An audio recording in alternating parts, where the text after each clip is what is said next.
Good morning students. मैं आज 12 arts के विद्यार्थियों के लिए जियोग्राफी से संबंधित जो आपका लेसन है जनसंख्या घनत्व वितरण, लेसन का नाम है, फर्स्ट लेसन है। ठीक है, इस लेसन से संबंधित 2 वीडियो हम पहले डाल चुके हैं।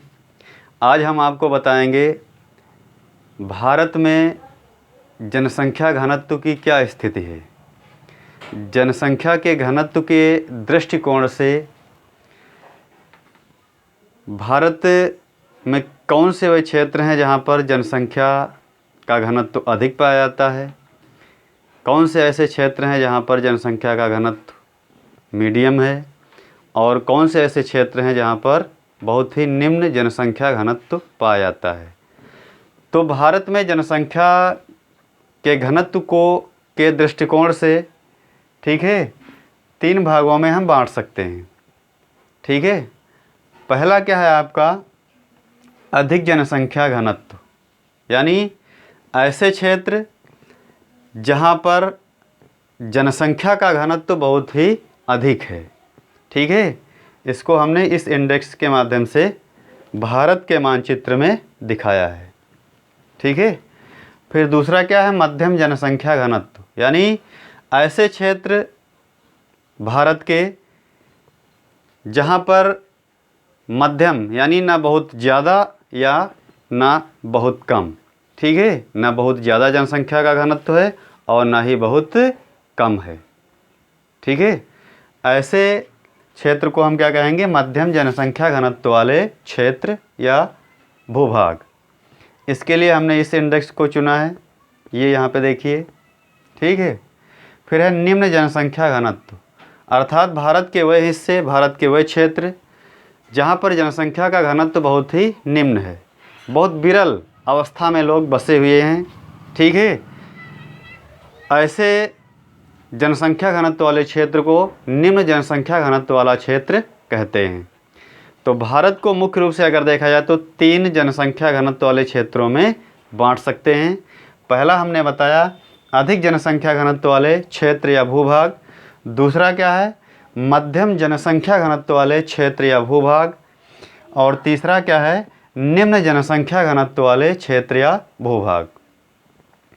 अब आप सोच रहे होंगे कहीं पर बहुत ही अधिक जनसंख्या का घनत्व है, कहीं पर मध्यम है, तो कहीं पर बहुत ही कम है।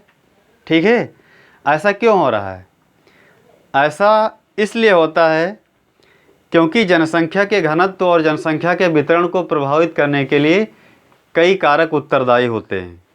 ठीक है, उन कारकों के प्रभाव के कारण किसी क्षेत्र में जनसंख्या का घनत्व अधिक है, तो किसी में मध्यम है, तो किसी में बिल्कुल निम्न है।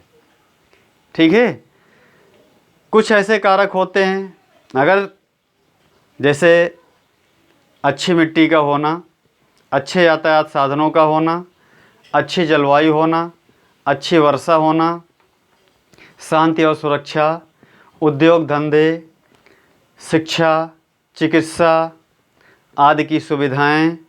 ठीक है, अगर ये सारी चीज़ें, ये सारे तत्व लोगों की अनुकूलता के आधार पर हैं, लोगों के लिए अनुकूल हैं, ये सारी चीज़ें उपलब्ध हैं जिन क्षेत्रों में, उन क्षेत्रों में जनसंख्या का घनत्व अधिक मिलता है। जैसे हम अभी बताएंगे आपको, जैसे भारत में, ठीक है, जनसंख्या के घनत्व के क्षेत्रों को 3 भागों में बांट दिया गया है। ठीक है, अधिक जनसंख्या घनत्व वाले क्षेत्र, मध्यम जनसंख्या घनत्व वाले क्षेत्र और निम्न जनसंख्या घनत्व वाले क्षेत्र। तो ऐसा क्यों है? ठीक है, ऐसा इसीलिए है, जैसे हमने बताया कुछ कारण ऐसे हैं जो जनसंख्या के घनत्व को और वितरण को प्रभावित करते हैं। उन कारणों में हमने बताया जलवायु, मिट्टी, जल की उपलब्धता, शांति और सुरक्षा, उद्योग धंधे, यातायात, संचार, शिक्षा, स्वास्थ्य। ठीक है, ये सारी चीज़ें अगर किसी क्षेत्र में बहुत ही अच्छी हैं, पर्याप्त मात्रा में हैं, ये सारी सुविधाएं लोगों को मिल रही हैं, तो उन क्षेत्रों में जनसंख्या का घनत्व अधिक होता है। जैसे यहाँ पे अधिक जनसंख्या घनत्व वाले क्षेत्र। ठीक है, तो भारत में ये भूभाग, ये क्षेत्र, ठीक है, अधिक जनसंख्या घनत्व के अंतर्गत आता है।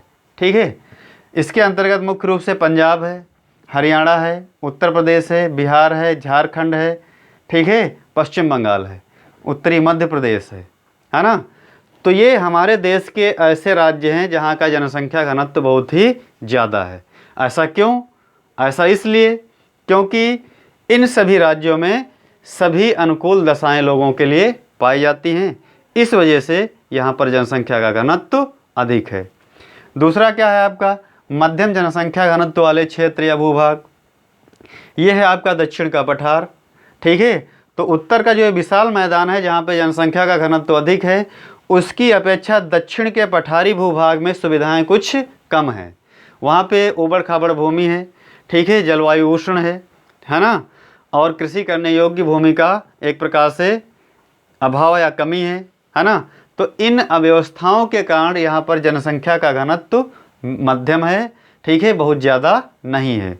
इसके अंतर्गत कौन कौन से राज्य आएंगे? मध्य प्रदेश, ठीक है, छत्तीसगढ़, आंध्र प्रदेश, तेलंगाना, ठीक है, और महाराष्ट्र, केरल, ये सभी राज्य जो हैं मुख्य रूप से इसके अंतर्गत आएंगे।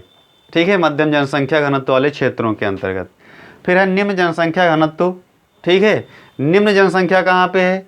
जहाँ पे अच्छा धरातल नहीं है, अच्छी जलवायु नहीं, आने जाने के अच्छे साधन नहीं, कृषि की अच्छी दशाएं नहीं, समझ रहे हैं, उन सभी भूभागों में जनसंख्या का घनत्व निम्न है। तो भारत के कौन से? कश्मीर, जम्मू और कश्मीर, लद्दाख, ठीक है, और ये पूर्वोत्तर राज्य, और ये है आपका थार का मरुस्थल। इन सभी जगहों पर क्या है? जनसंख्या का घनत्व बहुत ही निम्न है। जैसे अरुणाचल प्रदेश की बात करते हैं, भारत का सबसे कम जनसंख्या घनत्व वाला राज्य है। यहाँ पर 17 व्यक्ति प्रति वर्ग किलोमीटर निवास करते हैं। इसका मतलब क्या है? वहाँ पर बहुत ही विरल अवस्था में जनसंख्या पाई जाती है।